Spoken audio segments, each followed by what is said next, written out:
Avez-vous jamais entendu parler de Sriwijaya? Peut-être pas.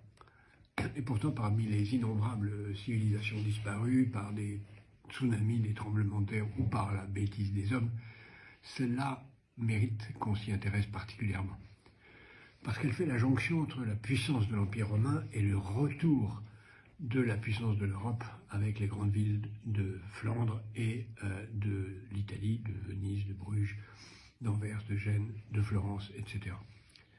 Sriwijaya était la première ville marchande, la première puissance économique du monde entre le 6e et le 11e siècle de notre ère.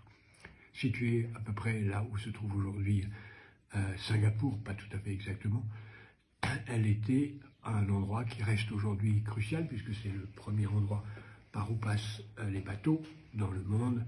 C'est aussi le lieu symboliquement du premier aéroport du monde, Singapour. C'était une immense puissance commerciale, intellectuelle, marchande, politique sans doute, dont on a très peu de traces et qui pourtant fait le lien entre la puissance de l'Europe et de la Chine, un moment qu'on nous décrit ici comme un moment de grand déclin, qui le fut sans doute, mais qui fut aussi un grand moment de renaissance.